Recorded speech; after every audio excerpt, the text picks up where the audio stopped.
बिस्मिल्लाहिर्रहमानिर्रहीम। Programme the reporter में साबिर शाकिर और चौधरी गुलाम हुसैन साहब की तरफ से अस्सलाम वालेकुम। नाज़रीन, आज हम बात करेंगे कुछ कौमी सियासत के बारे में और अपोजिशन की आज एक APC थी कराची में। मौलाना फजलुर रहमान साहब ने कॉल की हुई थी। इसको सूबाई अपोजिशन सूबाई APC करार दिया गया था। कुछ देर पहले मौलाना फजलुर रहमान साहब ने गुफ्तगू की है। ज़रा सुनाइएगा जी, क्या कहते हैं। कोई एक पॉलिसी नहीं है, पूरा कौम परेशान है। वजीर आजम कहते हैं कि जो कौम का बोझ उठाए, वजीर आजम उसको कहते हैं जो कौम पर बोझ हो। वो कुछ कहता है, फौज की तरफ से बयान आता है, वो फिर कुछ कहते हैं। वो खुद आपस में एक पेज पे नहीं है, यानी रियासत और रियासती इदारे एक पेज पे नहीं है। चौधरी साहब, ये मौलाना फजलुर रहमान साहब क्या कहना चाह रहे थे कि कौन कुछ कहता है, क्या कुछ कहता है? क्या कहना चाहते हैं? अपना लोच तलन की कोशिश कर रहे हैं। अब जख्म चाट रहे थे 1 साल से, अब सारे वो, क्योंकि ये शिकस्त ऐसा लावारिस बच्चा होता है जिसका कोई बाप नहीं होता। वो जी हम तो पहले ही फजलुर रहमान से कह दिया था हमने नहीं आना। हालांकि ये सारे पैसे देते रहे हैं, बंदे इनके ड्यूटी पर लगे हुए थे कि फलां तंदूर पर फलां होटल से इतना पैसा तुमने देना है, इतना देना। ये नून लीग वाले भी और पीपल्स पार्टी वाले। आज उन्हें सब वो जी फजलुर रहमान तो खुद ही कर रहा था, हम तो हमारा कोई ताल्लुक नहीं है। तो अब उन्होंने फिर एक पैंतरा बदला है। आज ये क्या कह रहे थे, मुझे ज़रा बताएं, मैं इसका जवाब देता हूँ। दोबारा सुन लें, आप क्या कह रहे थे, ज़रा सुनाएं जी दोबारा। कोई एक पॉलिसी नहीं है, पूरा कौम परेशान है। वजीर आजम कहते हैं कि जो कौम का बोझ उठाए, वजीर आजम उसको कहते हैं जो कौम पर बोझ हो। वो कुछ कहता है, फौज की तरफ से बयान आता है, वो फिर कुछ कहते हैं। वो खुद आपस में एक पेज पे नहीं है, यानी रियासत और रियासती इदारे एक पेज पे नहीं है। वो कहते हैं रियासत और रियासती इदारे एक पेज पर नहीं हैं। ये इनका अपनी ख्वाहिश तो हो सकती है, और किस मामले पर फौज ने और इनको चिट्ठी डाली है कि वजीर आजम जो कह रहे हैं वो हम उसके साथ नहीं है। आप जरा मुझे अगर आप चाहते हैं तो फिर मैं आप खोल के बात करूंगा। जी आप करें, बिल्कुल करें। वजीर आजम पाकिस्तान का कहना है कि पाकिस्तान खुशकिस्मत है कि जनरल कमर जवेद बाजवा जैसा आर्मी चीफ है, सिपा सलार है, फौज की क़यादत उनके हाथ में है। We are in safe hand, we are lucky to have general Qamar Javed Bajwa as army chief. एक, और दूसरी तरफ आर्मी चीफ ने क्या कहा? उन्होंने कहा कि we have a credible leader as prime minister of Pakistan. जिस मुल्क से भी जहां भी वजीर आजम इमरान खान ने बात की, उन्होंने कहा जी यानी ये शख्स ठीक कह रहा है क्योंकि इनकी क्रेडिबिलिटी है, ये गलत बयानी और बेवकूफ़ इंसान नहीं है, इनका अपना एक किरदार है और वी अंडरस्टैंड कि जो ये कह रहे हैं इस बात में वजन है। तो ये फजलुर रहमान को कौन चिट्ठियाँ डाल रहा है? और ये मैं कुछ ज़्यादा बहुत कोई एक सदी पुरानी बातें नहीं कर रहा, चंद दिन पहले की बात कर रहा। अगर इनको फिर कोई मरोड़ उठा तो मैं मजीद एग्जैक्ट डे और टाइम के साथ और यहाँ मैसेज जो मौजूद होंगे उनको पढ़ के सुना दूंगा। बिल्कुल ठीक है चौधरी साहब। ये अपने ये मुल्क के मफादात का नुकसान करना चाहते हैं। ये वो शख्स है, आपने भी बड़ी ज्यादती की है कि जो कहता है जी जिस तरह पाकिस्तान फाटा को पाकिस्तान ने किया है, इसी तरह इंडिया कश्मीर में कर रहा है। भाई फाटा की सिचुएशन और इंडिया के कश्मीर की सिचुएशन में कौन सी मुमासलत है? ये लोग हैं जो पाकिस्तान के मफादात का नुकसान कर रहे हैं, और इनका कोई दिन ऐसा नहीं होता जिसमें पाकिस्तान के खिलाफ काम ना करे।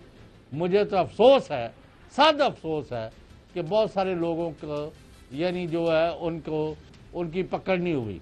आज आके कल जो चीफ जस्टिस ने नैब की कोर्ट्स के बारे में लिया, काश वो बाकी मामलात में भी कार्रवाई करें। एक चौधरी साहब तस्वीर दिखाते हैं, मौलाना फजलुर रहमान साहब भी देखें कि ये तस्वीर क्या कह रही है। ये जब से इख्तलाफात की खबरें इन्होंने देना शुरू की हैं उस वक्त के बाद से मुसलसल मीटिंग्स हो रही हैं, और मीटिंग्स में न सिर्फ इंटरनल बल्कि जो एक्सटर्नल थ्रेट्स हैं पाकिस्तान को वो बहुत ज़्यादा असल इशू वो है। और ये ऐसा मौका है कि जब ये दोनों का, सिविल मिलिट्री लीडरशिप का और दोस्त ममालिक का भी ये कहना है कि इस वक्त पाकिस्तान को सियासी तौर पे मुस्तहकम होना चाहिए, यहाँ पे किसी किस्म का अनस्टेबिलिटी नहीं होनी चाहिए, डिस्टेबल नहीं होना चाहिए, गैर मुस्तहकम नहीं होना चाहिए, अदम इस्तेहकाम नहीं होना चाहिए। ये दोस्त ममालिक भी पाकिस्तान को बता रहे हैं और हमारे अपने इंटेलिजेंस एजेंसीज भी ये कह रही हैं, और उसकी रीज़न ये है कि जो हमारे पड़ोस में इन्होंने धक्के खाए साबर शाकिर साहब, सारी जिन एजेंसियों का आप बात छोड़ें, मुख्तदर हलकों के कि जी इनकी अक्सरियत कोई नहीं है तो आप हमारे साथ दें, तो बजट जो है वो हम फेल करा देते हैं। उन्होंने कहा जाओ जाओ अपना काम करे, हमारा सियासत से कोई ताल्लुक नहीं है, और हुकूमत जो है उसको डिस्टेबलाइज करना हमारा काम नहीं। मैंने आपको बताया है वज़ीर आज़म के ख्यालात और आर्मी चीफ के, किसी ने रिफ्यूट करना है तो आए मैदान में। बिल्कुल दुरुस्त है। और आज इस वक्त तक इनके दरमियान क्लोज कोऑपरेशन हो रही है कि मुल्की मफादात का कैसे तहफ़्फ़ुज़ किया जाए और आवाम का तहफ़्फ़ुज़ कैसे किया जाए। असल मसला ही ये है कि इस वक्त जो इक़्तिदार की तिकोन होती है उनमें बेपनाह किस्म की अंडरस्टैंडिंग है, और तमाम जो रियासती इदारे हैं वो अदलिया है, एग्जेक्टिव है और हमारी इस्टबलिशमेंट है, वो तीनों आपस में राब्तों में हैं। किसी किस्म का जो वो होता है ना शक और नफ़रत का बीज, वो अभी तक नहीं बोया जा सका कि जिसके बारे में कहा जाए कि जनाब ये फ़लाँ साजिश होने जा रही है। ऐसा कुछ हुआ नहीं है, और कोशिश बहुत की जा रही है कि कोई डाउन लीक्स आ जाए और कोई इस तरह का काम आ जाए कि जिससे इनमें अदम वो क्या कहना चाहिए कुछ शक और एक दूसरे से दूरी हो जाए जहनी तौर पे, वो नहीं हो रही। उसकी अभी हमने आपको दिखाया। जैसा बात यह है कि इस वक्त सिचुएशन ये है कि CPEC का फेज़ 2 शुरू हो चुका है। CPEC पार्ट 2 आ चुका है और उसके मंसूबे शुरू हो चुके हैं, मुआहदे हो चुके हैं, और जब मुआहदे आगे 3 साल इम्पॉर्टेंट हैं, और जो हमारे पड़ोस में हो रहा है चाइना और इंडिया के दरमियान, वो सिर्फ सरहदी तनाज़ा नहीं है, वो भी सारी चीज़ें जो हमारे इंटरनल इश्यूज़ हैं उनसे जुड़ी हुई हैं, और पूरी कोशिश है कि किसी भी तरीके से CPEC को सबोटाज किया जाए। ये चल रही है। आज भी एक हुआ था एक इवेंट, उसमें भी आर्मी चीफ, वज़ीर आज़म इमरान खान, चाइना के सफ़ीर। ये तस्वीर काफ़ी है जनाब, हमारे इंटरनल प्लेयर्स के लिए भी और एक्सटर्नल प्लेयर्स के लिए भी। आगे चौधरी साहब एक और चीज़ वो आपको दिखाते हैं कि पीपल्स पार्टी की APC बुलाने के लिए कोशिशें, शहबाज शरीफ साहब अभी तक राज़ी नहीं हो रहे। शाहिद खाकान अब्बासी साहब इस बारे में क्या कहते हैं? तो फैसला हो चुका है कि APC होगी, कब होगी ये अभी तय होना है। शहबाज साहब अब वो नेगेटिव उनका टेस्ट आया है, लेकिन वो ये बीमारी जो कि बड़ा लास्ट करती है, उसके बाद भी 4-6 हफ्ते डॉक्टर बताते हैं। मैं खुद इससे गुजरा हूँ, काफ़ी अरसे तक इसके असरात रहते हैं। मेरा ख्याल अगले हफ्ते 10 दिन में APC होनी चाहिए। APC जनाब वो कहते हैं होगी, लेकिन कब होगी इसका नहीं पता। उसको जोड़ा जा रहा है शहबाज शरीफ साहब की सेहत के साथ, लेकिन SN इकबाल साहब ने आज तकरीबन 3 साल का रोड मैप दिया है कम से कम APC बुलाने के लिए, वो भी सुन लें। जो अपोजिशन जमातें हैं इनके सीनियर लीडर्स का एक फौरी तौर पे वर्किंग ग्रुप बनाया जाए, जो ऑल पार्टीज कॉन्फ्रेंस को बामकसद बनाने के लिए एक एजेंडा सेटिंग भी करे और तजावीज़ भी लीडरशिप के लिए तैयार करे। हम सब अपोजिशन जमातें आपस में राब्ते में हैं और अगले चंद दिनों के अंदर हमारे जो कायदीन हैं वो आपस में मिलकर एक एजेंडा सेटिंग करेंगे, ताकि जो हाईएस्ट लेवल पे अपोजिशन लीडरशिप जब मिलेगी तो उसकी जो सिफारिशात हैं, उसका जो फैसले हैं, वो कौम में एक उम्मीद पैदा करें और मुल्क को इस बहरान से निकालने का कोई हल तजवीज़ करें। चौधरी साहब, ये आपने सुना है 3 साल का रोड मैप, ये क्या कहना चाह रहे हैं कि पहले एक वर्किंग ग्रुप्स बनेंगे, वर्किंग ग्रुप्स फिर आगे सब वर्किंग ग्रुप्स बनाएंगे, वो हर डिपार्टमेंट से हर महकमे से। लॉन्ग मार्च जड़ा सी मौलाना साहब दा और धरना ओदे ते जड़ा एक कमांडर इन चीफ बन के और वो छड़ी लेके उनको एक्सप्लेन कर रहा था फजलुर रहमान साहब को, इधर आपके ट्रुप्स आएंगे, इधर मेरे आ जाएंगे, हम मिल के जो है ऐसे, और फिर पता ही नहीं लगा कि कितने मिल के इन्होंने की करना थी। अब फिर वो रोते फिर रहे हैं। तीसरी बात मैं ये कह रहा हूँ कि आप इनसे ये तो पता कर लो कि इनके कितने MNA और कितने MPs जो है इनका साथ छोड़ गया, उसका भी इनको इनसे हिसाब ले लें। और नंबर 3, आप साथ ये भी मौजूदा हुकूमत से ये भी आप साहब ले लें कि महंगाई पर और आवाम के मसाइल पर वो क्या कर रहे हैं। इनका तो मैंने कहा कोई इनका वाली वारिस नहीं है। वो आगे जाके हम उस ये पे भी जो है उस पे भी आ रहे हैं जो सब उस पे भी हम बात करेंगे। और क्योंकि हुकूमत का जो है मामला, हुकूमती कारकर्दगी क्या जा रही है और क्या गवर्नमेंट जो है और वो इस सारे जो वक्त उसको मिल रहा है उससे फ़ायदा उठा रही है, और क्या जनाब गुड गवर्नेंस की तरफ ये जा रहे हैं, आवाम को रिलीफ दिया जा रहा है, ये एक अलग चैप्टर है।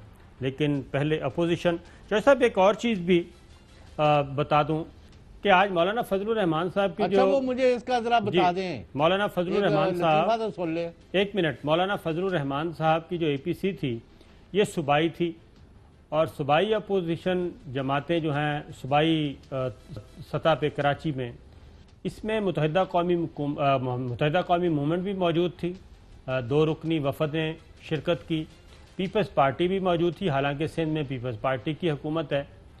तो ये एमक्यूएम का एक तो मुझे बता दें कि एमक्यूएम पीपल्स पार्टी वहाँ पे क्या कर रहे थे, अपनी ही हुकूमत के खिलाफ क्या वो एपीसी में शरीक हो रहे थे? नहीं तो किस चीज़ पर एपीसी की हुई थी मुझे नहीं पता, मैंने फॉलो ही नहीं किया स्टोरी को। तो यही तो मैं, ये जमीयत उलमा इस्लाम फजलुर रहमान ग्रुप जो हैं, मौलाना फजलुर रहमान साहब, उन्होंने आज कराची में एपीसी बुलाई थी। तो उस एपीसी के नतीजे में मुत्तहिदा कौमी मूवमेंट का 2 रुकनी वफद भी वहाँ पे गया हुआ था, पीपल्स पार्टी भी थी। इन्होंने कहा कि ये सूबाई सतह की है, सिंध सतह की है ये एपीसी। तो अगर सिंध सतह की है तो क्या ये पीपल्स पार्टी के खिलाफ थी? तो फिर पीपल्स पार्टी के लोग वहाँ क्या कर रहे थे? मुस्लिम लीग नवाज नज़र नहीं आ रही थी? ये सारा कुछ क्या था, मुझे समझ नहीं आ रही। वो मेरा ख्याल होगी एपीसी के उज़ैर बलोच को किस तरह रिहा कराया जाए, और जो बाकी लोग मुल्क के लिए अच्छा सोच रहे हैं, काम कर रहे हैं, उनको किस तरह का रास्ते से हटाया जाए, इन कामों के लिए होगी। कोई मुल्क की खिदमत या खैर का कोई पहलू इनकी एपीसी से क्या निकलना है। आप इनको बहुत ज़्यादा इम्पोर्टेंस देते हैं, मैं यानी इन तिलों में तेल नहीं है मेरा नहीं ख्याल। बिलावल भुट्टो जरदारी साहब जी एक बात कुछ दिन पहले कह रहे थे कि बहुत जल्द एपीसी होगी, उन्होंने टाइम भी बता दिया था, वो भी सुन लें। शहबाज शरीफ साहब से एहतियाब हो जाता, हम सब कोऑर्डिनेट करके अगले ही हफ्ता में अपना एपीसी का भी प्लान है, जिस पे हम कोविड पे, 18th अमेंडमेंट जो एनएफसी अवार्ड पे, और ऑफ कोर्स बजट पे भी बहस होगा।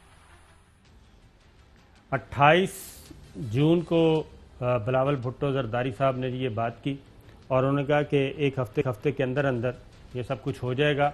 एजेंडा भी उन्होंने बता दिया कि ये 3 पॉइंट्स पे एपीसी होनी है। फिर उसके बाद ऐसा क्या हुआ कि मुस्लिम लीग नवाज अभी तक इस एपीसी से कोसों दूर भाग रही है। पहले कुछ प्लान और था, -1 था, वो -1 तो हवा हो गया।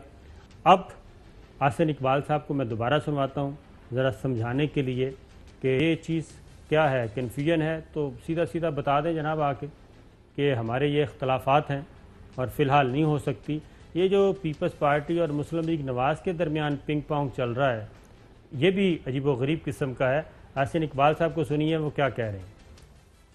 जो अपोजिशन जमातें हैं, इनके सीनियर लीडर्स का एक फौरी तौर पे वर्किंग ग्रुप बनाया जाए, जो ऑल पार्टीज कॉन्फ्रेंस को बामकसद बनाने के लिए एक एजेंडा सेटिंग भी करे और तजावीज़ भी लीडरशिप के लिए तैयार करे। हम सब अपोजिशन जमातें आपस में राब्ते में हैं और अगले चंद दिनों के अंदर हमारे जो कायदीन है वो आपस में मिलकर एक एजेंडा सेटिंग करेंगे, ताकि जो हाईएस्ट लेवल पे अपोजिशन लीडरशिप जब मिलेगी तो उसकी जो सिफारिशात हैं, उसका जो फैसले हैं, वो कौम में एक उम्मीद पैदा करें और मुल्क को इस बहरान से निकालने का कोई हल तजवीज़ करें। तो जनाब ये अब आप खुद ही फैसला कर लीजिए कि पीपल्स पार्टी कहाँ खड़ी है और मौलाना फजलुर रहमान साहब कहाँ खड़े हैं और आसिन इकबाल साहब क्यों इन सबको नहीं साबिर शाकिर साहब बहरान है कौन सा भाई? कोविड-19 जो है ये वायरस जो है, बहरान तो है ना, कोरोना वायरस। बहरान ये है कि सुप्रीम कोर्ट ने कल एक ऑर्डर पास कर दिया 120 एहतसाब अदालतें कायम करने का। बहरान तो मौजूद है और 5 एहतसाब अदालतों के जज लगाने का। तो ये सारा बहरान है, इससे बड़ा बहरान और क्या है आने वाले दिनों में? बस मैं कहता हूं कि अब तो ये मसला खत्म हो गया ना, जमानतों का, रिहाई का, मचलकों का, मुल्क से भागने का, अंदर आने का। जब एक केस है, अगर रेफरेंस मुकम्मल है, 3 महीने में उसका फैसला हो जाए, बंदा बरी हो जाए या यानी जेल में जाए और रिकवरीज करे, तो ये पैसे दे और घर जाए। बिल्कुल तो ऐसा ही। ये अब तो क्लियर है, चीफ जस्टिस का हुक्मनामा जो है जजों का, इसके बाद तो कोई गुंजाइश नहीं रह जाती। लेकिन अभी फिर ये करेंगे कि नया ऑर्डिनेंस में ये तरमीम करें, वो करें। आज फिर हरकारे उनके भागे फिर रहे थे, लेकिन अब कोई चाल इनकी नहीं चलनी और एक ही सीधा रास्ता है कि जिन्ना खादियां गाजरा ढिड उन्होंने पीड़। और सर साहब, बहरान साहब एक ये बात है- बताएं। नहीं आपको नहीं, आप अल्लाह ताला के फजलो करम से एक ठीक ठाक दीनदार इंसान है। आज कोरोना के जो खदशात से खौफ था पाकिस्तान की सोसाइटी को, आज उस तरह का बोझ है लोगों पर। बहरान इतना बड़ा था कि इतना खौफ था कि कई लाख बंदे ना यानी लुकमा अजल बन जाए। तो शुक्र है अभी तक 5000 को भी नहीं टच किया। शाह साहब, कमर जमान कायरा साहब हमारे साथ हैं, इनसे बात करते हैं। बहुत ही मायानाज बैट्समैन है पीपल्स पार्टी के, और सबसे अच्छी बात है कि पॉलिटिकल वर्कर हैं और कभी कभी डंडी मारते हैं, लेकिन अक्सर औकात वो सीधी सीधी बात कर जाते हैं। कायरा साहब अस्सलाम वालेकुम। जी वालेकुम सलाम साबिर साहब। सर ये बताएं कि आपके मुस्लिम लीग नवाज आपके काबू क्यों नहीं आ रही? ये कि हम काबू कर नहीं रहे जी, देखो काबू करने वाला काम नहीं है, सासत में काबू तो नहीं करते ना। तो ये क्या माजरा है? बिलावल भुट्टो साहब को कुछ मैसेज पहले कुछ कन्वे किया जाता है और उसके बाद मुस्लिम लीग नवाज है वो फ़ोन भी नहीं अटेंड करती, ना फ़ोन करती है ना जवाब देती है। और आसन इकबाल साहब ने जो अब APC बुलाने का एक रोड मैप दिया है वो तकरीबन लग रहा है कोई 3-1 साल का है।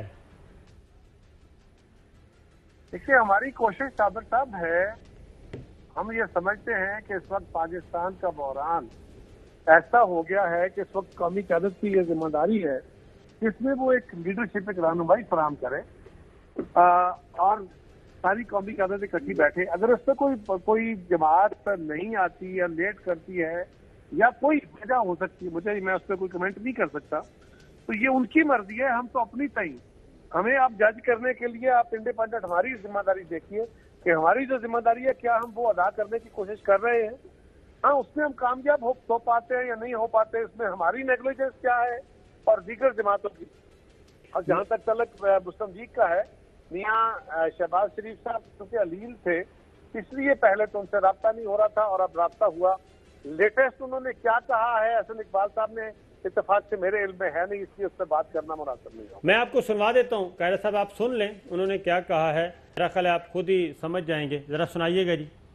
जो अपोजिशन जमातें हैं इनके सीनियर लीडर्स का एक फौरी तौर पे वर्किंग ग्रुप बनाया जाए जो ऑल पार्टीज कॉन्फ्रेंस को बामकसद बनाने के लिए एक एजेंडा सेटिंग भी करे और तजावीज़ भी लीडरशिप के लिए तैयार करे। हम सब अपोजिशन जमातें आपस में राब्ते में हैं और अगले चंद दिनों के अंदर हमारे जो कायदीन हैं वो आपस में मिलकर एक एजेंडा सेटिंग करेंगे ताकि जो हाईएस्ट लेवल पे अपोजिशन लीडरशिप जब मिलेगी तो उसकी जो सिफारिशात हैं, उसका जो फैसले हैं वो कौम में एक उम्मीद पैदा करें और मुल्क को इस बहरान से निकालने का कोई हल तजवीज़ करें। अब बिलावल भुट्टो साहब को सुनिए कायरा साहब, ताकि बात आपको समझ आ जाए कि कितना ज़्यादा दरमियान में इन बिटवीन क्या चल रहा है। बिलावल भुट्टो साहब को सुनाइए जी। जैसे ही शहबाज शरीफ साहब सेहतियाब हो जाता, हम सब कोऑर्डिनेट करके अगले ही हफ्ता में अपना APC का भी प्लान है जिस पे हम कोविड पे, 18th अमेंडमेंट जो NFC अवार्ड पे और ऑफ कोर्स बजट पे भी बहस होगा। जी कायरा साहब, हमने दोनों का सुन लिया।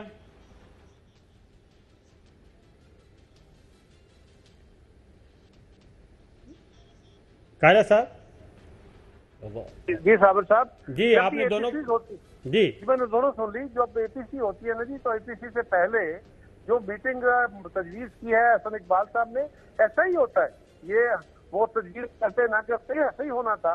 एक पहले एक प्रिंसिपल तय हो जाता है कि जी ठीक है हम आपस में APC करते हैं और फिर उसके लिए एजेंडा तय करने के लिए, उसकी तफसीलात तय करने के लिए यकीनन एक हमारी सेक्रेटरी और लीडरशिप बैठ के आपस में मीटिंग करके उसकी डिटेल तय कर लेती है, किस तरह मीटिंग चलेगी, क्या क्या इश्यूज आएंगे।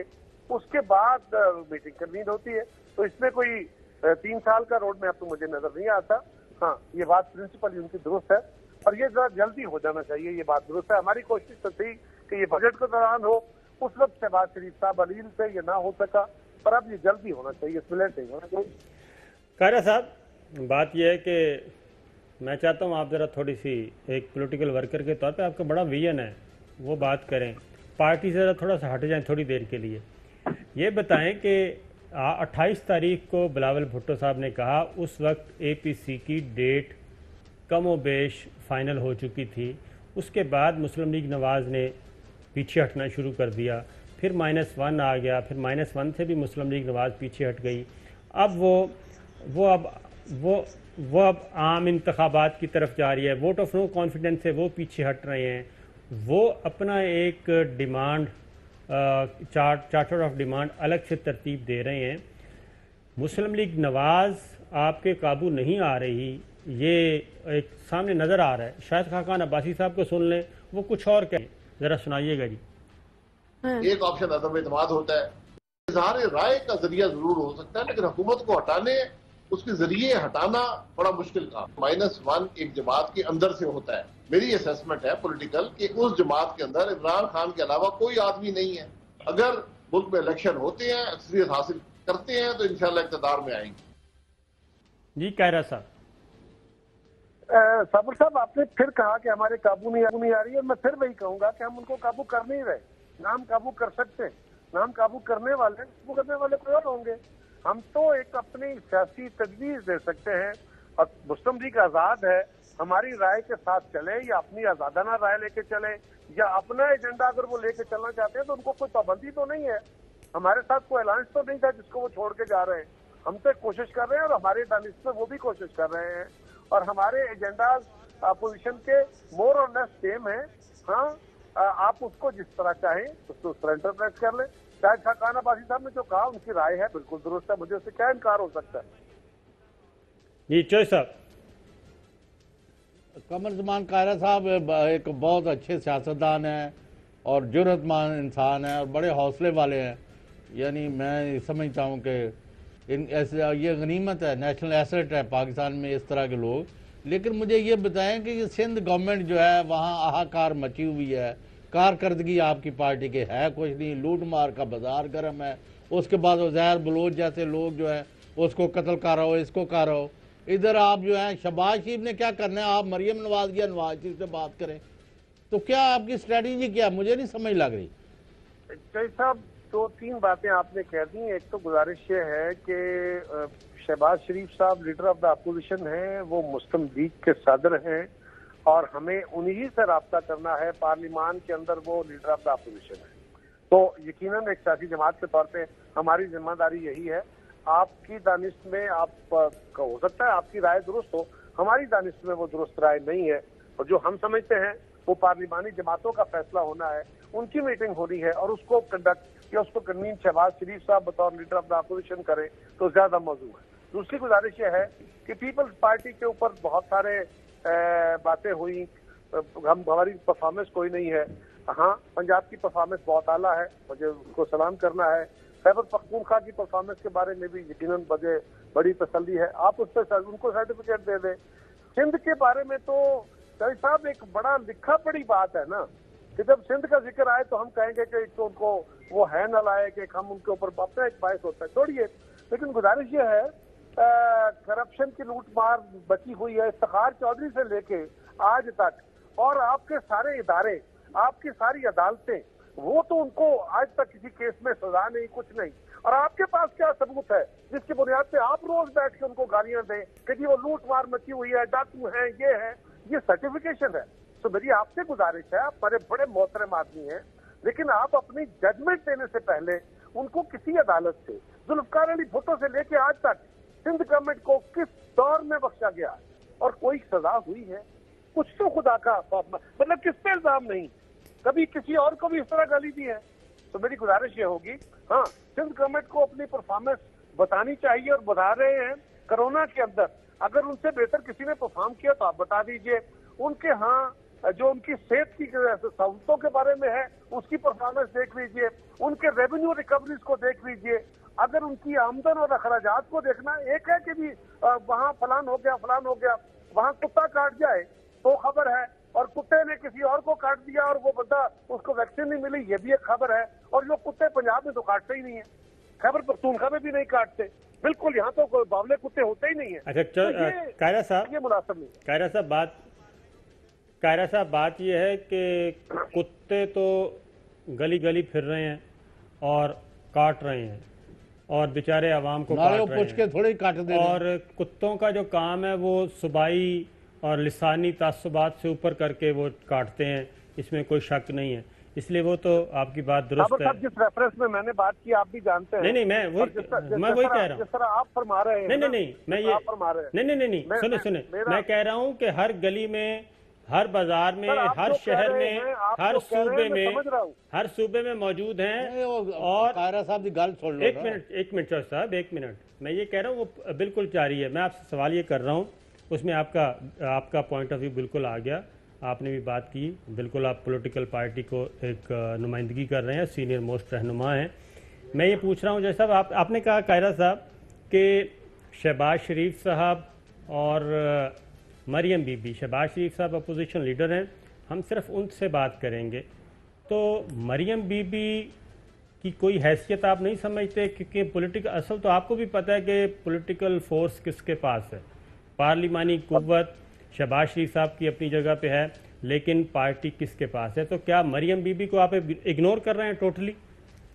साहब मैंने ऐसा बिल्कुल कुछ नहीं कहा, ना ये मेरा इस्तेहकाक है कि मैं उनको इग्नोर करूं, ना वो इग्नोर हो सकती है। वो बड़ी ताकतवर लीडर है अपनी जमात की और मुसम्मम लीडर है अपनी जमात की। जो मैंने कहा वो बड़ा मैंने वाज़ेह अल्फाज में कहा कि इस वक्त इशू पार्लियामान के अंदर है, हुकूमत है, अपोजिशन है, और अपोजिशन की जमातों की एक आप मीटिंग कर रहे हैं या मल्टी पार्टी कॉन्फ्रेंस करने जा रहे हैं, उसके लिए लीडर ऑफ द अपोजिशन या जो मुस्लिम लीग का पार्लिमानी लीडर है वही वो ऑफिसर्स है ना जिनसे आप राब्ते करते हैं।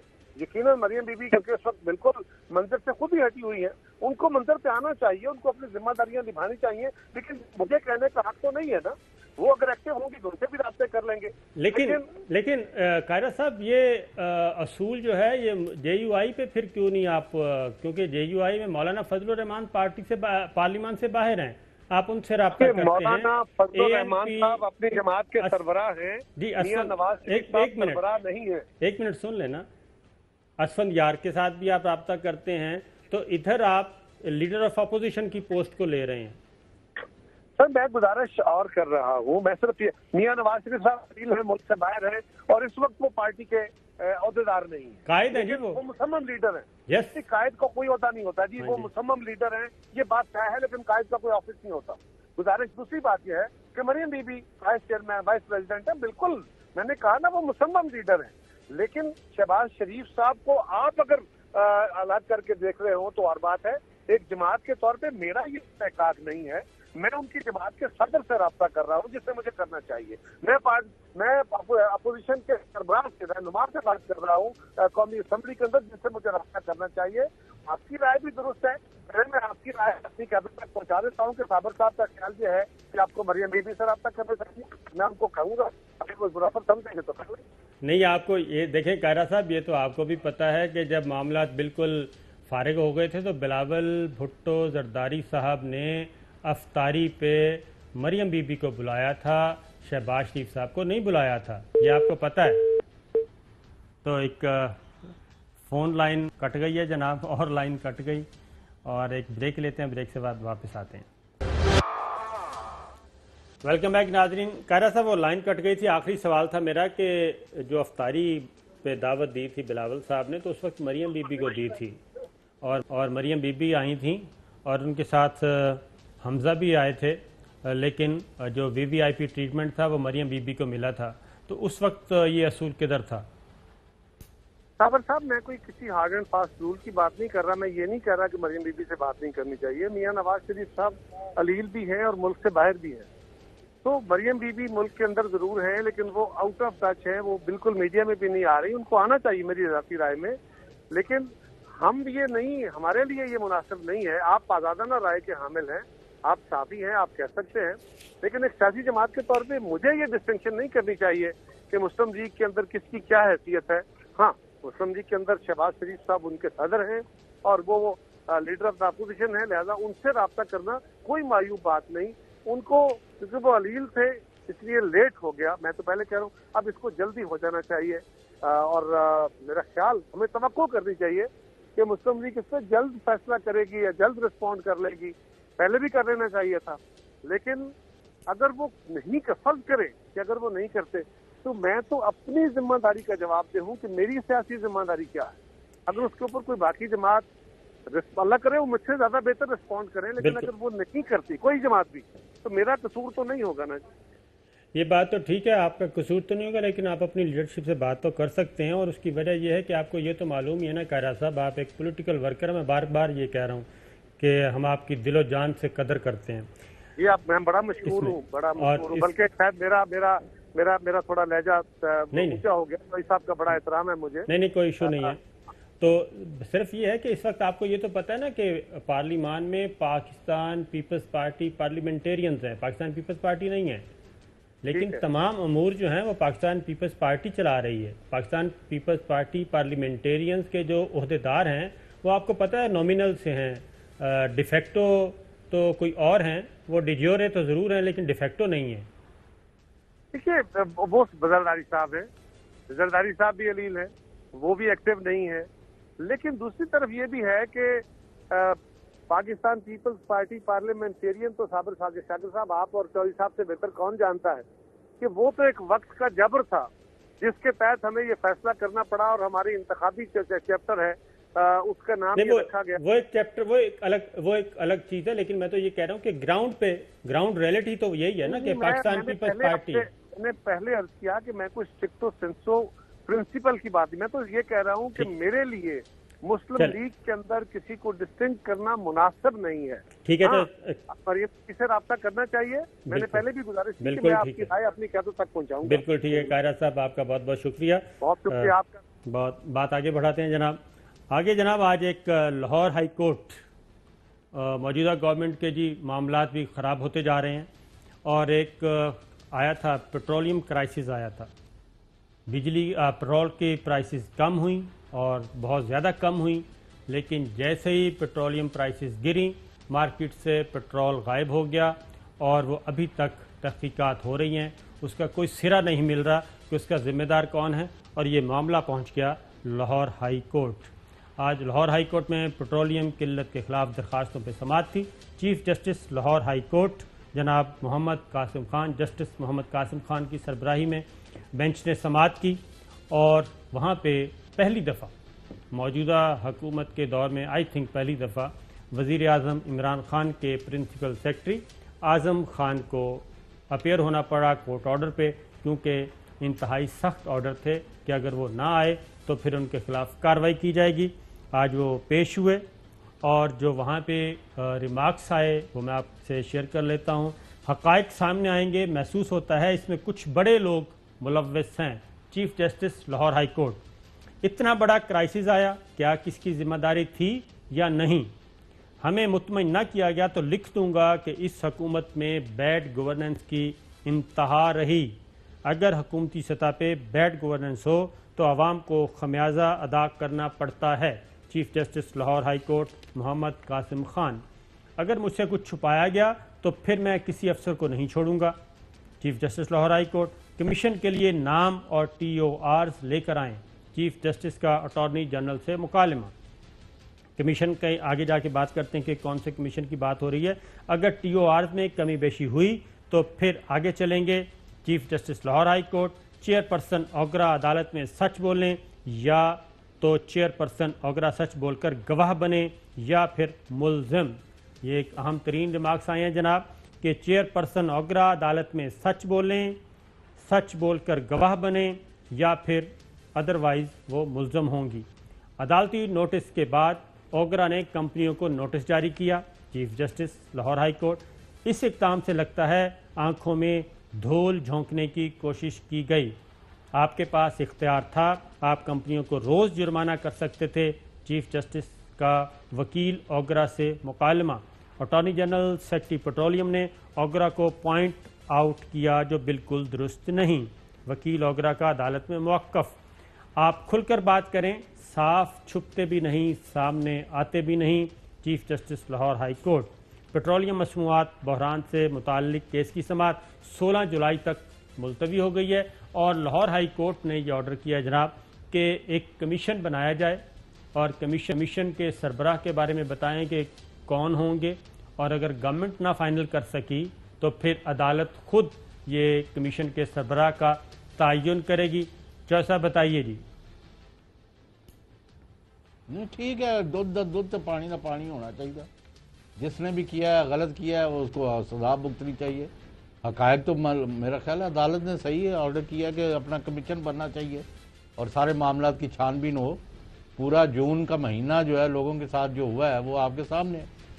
कमीशन पहले जाहिर है वो बहुत सारे कार्टेल ने कमीशन तो बना लिया है, उस कमीशन को वापस लेने के लिए तो कमीशन चाहिए। चाहे साहब, तो क्या कमीशन के लिए कोई नाम ले आएंगे गवर्नमेंट वाले, या फिर अगेन आला अदलिया को ही काम करना पड़ेगा? माहिर भी हो जी, नहीं अदालत उसकी मंजूरी देगी ना। तो वही मैं कह रहा हूँ कि आप कह रहे थे ना कि गवर्नमेंट की गवर्नेंस पे बात करें, तो ये पेट्रोलियम क्राइसिस जो हुआ था ये बहुत बड़ा स्कैंडल है, ये तो आपके इल्म में है या नहीं? नहीं, यानी पेट्रोलियम का इशू भी है और बाकी इशूज भी है। कौन से इशू की बात करें? मैं तो यानी कई दफ़ा जो माउफ हो जाता है ना ज़हन, उसकी वजह है कि आपने एक ही जगह से आप ज्वेलरी वाले से सेट लेते हैं और उसी को वापस कर देते हैं। फिर एक दूसरा काफली का एक लीडर है, उससे आपने 5 रोलेक्स घड़ियाँ ली हैं वक्तन फ़क्तन तोहफ़ातन, और फिर जाके उनको वहीं जाके बेच दिया है।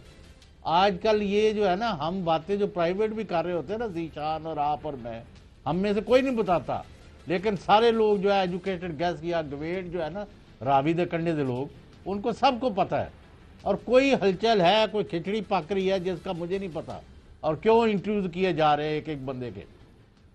What is going on in PM office और सीएम ऑफिस और गवर्नर हाउस?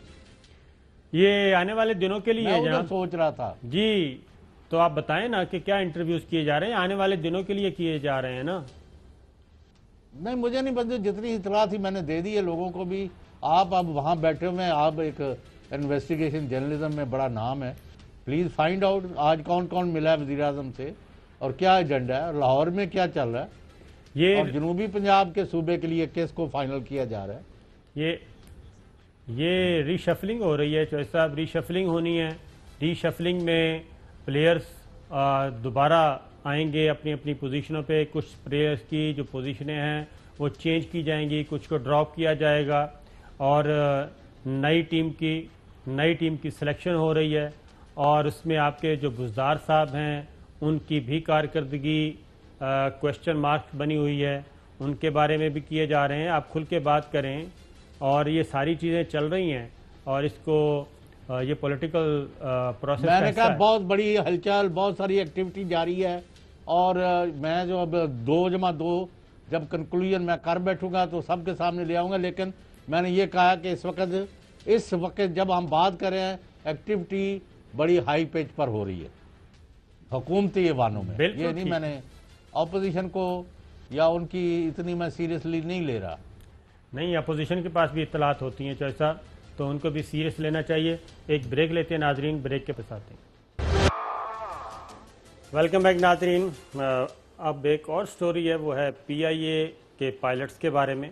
आपको मालूम है कि एक तहकीकात हुई थी और जहाज़ क्रैश हुआ, उसके नतीजे में जो तहकीकात सामने आई उसमें पायलट्स के लाइसेंस कुछ मशकूक, कुछ जाली, कुछ में और फोर्जरी, ये सारी चीज़ें सामने आई थी। और वफाकी वज़ीर हवाबाजी ग़ुलाम सरवर खान साहब ने इस बात का इंकशाफ कौमी असम्बली के इजलास में किया था।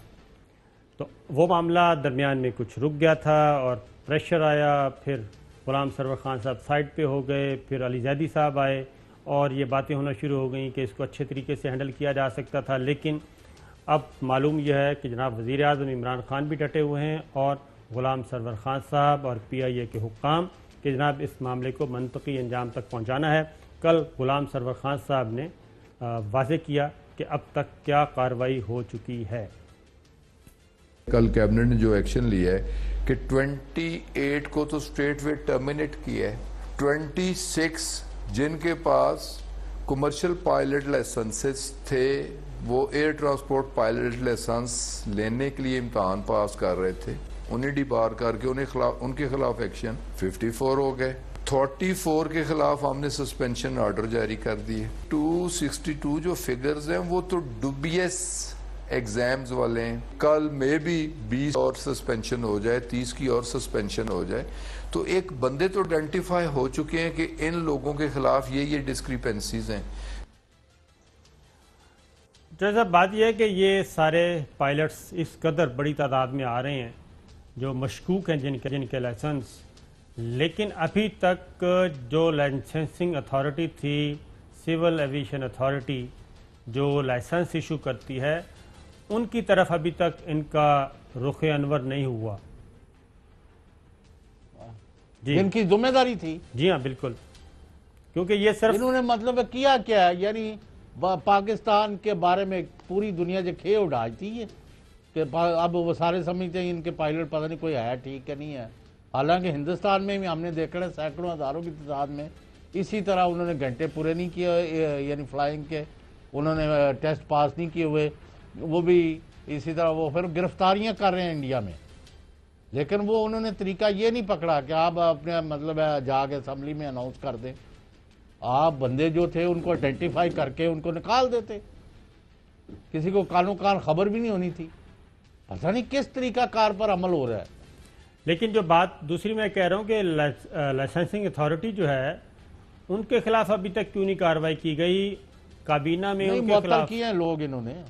सर वो तो किए हैं, नॉमिनल से लोग हैं, ठीक है, जो जाली डिग्रियां तकसीम कर रहे थे और जो रिश्वत लेके लाइसेंसों पे ठप्पे लगा रहे थे, वो सारे किधर गए? वो इंतहाई उसमें भी इतना बड़ा पर्दा डाला जा रहा है, ये मैं आपको खबर दे रहा हूँ कि बड़ी पर्दापोशी की जा रही है, उसमें बड़े लोगों को बचाया जा रहा है और 3-4 जो नीचे होते हैं उनको, छोटे छोटे लोग, उनको टारगेट करके उनको बताया जाएगा जनाब ये हमने साफ़ कर दिया। हालांकि वो भी एक पूरी चेन है जो लाइसेंस इशू करती है और किस तरीके से करती है, वो पूरी एक चेन है जिसमें वो लोग मुलव्वस हैं, लेकिन उस चेन को भी तोड़ने की कोशिश की जा रही, बल्कि तोड़ा जा चुका है। इस तरफ भी तो काबीना को आना चाहिए, प्राइम मिनिस्टर को आना चाहिए, वफाकी वजीर हवाबाजी को आना चाहिए कि जनाब उस तरफ भी आना चाहिए। और भाई किधर किधर आना है आपने, हम क्यों तारीफ कर रहे हैं चीफ जस्टिस की कि उन्होंने एक रास्त इकदाम किया है। यहाँ तो लोग जो है चोरी डाका जनी करके उसके बाद अपना दंदनाते फिरते और फखरिया उसको डिफेंड करते कि हमने तो कुछ किया ही नहीं है। बाप दादे परदादे के वक्त से अरबों खरबों के मालिक थे, जो कल यहाँ टूटी मोटरसाइकिल पर फिर रहे होते थे, वो आज 600 कनाल के महल में रह रहे हैं और आधा इंग्लैंड खरीदा हुआ है उन्होंने। लेकिन यहाँ हराम है किसी पर जूं रिंगे, अगर कह दें जी चोरी कर रहे हैं, डाका करें, तो वो उल्टा लड़ने को आते हैं। एक और खबर भी है जनाब, और उसमें भी एक डेवलपमेंट हुई है। बिल आखिर नोटिस मौसूली से इनकार के बाद मिसेस जस्टिस काजी फायजीसा आज FBR में गईं और उन्होंने अपना एक जवाब जमा करवाया है, और वो जवाब क्या है इसके बारे में तो हम अभी तक कुछ नहीं बता सकते, लेकिन वो जवाब आज बिल आखिर जमा करवा दिया गया। लेकिन अभी उनके बच्चों का जो है वो जवाब बाकी है। शायद हमारे सोर्सेज के मुताबिक उनसे पूछा गया, लेकिन उन्होंने कहा कि जनाब बच्चे अपना जवाब खुद देंगे, ये सिर्फ मेरी तरफ से है। चौधरी साहब, एक चेयरमैन नैब ने भी काम शुरू कर दिया है सुप्रीम कोर्ट के ऑर्डर के बाद। 1 हफ्ते के अंदर उन्होंने रिपोर्ट सबमिट करनी है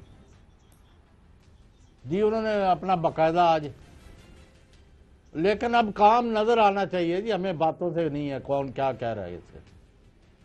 बिल्कुल ठीक है चौधरी साहब, प्रोग्राम का वक्त खत्म। इंशाअल्लाह जी आइंदा हफ्ते फिर हाजिर होंगे। इजाज़त दीजिए, अल्लाह हाफिज़।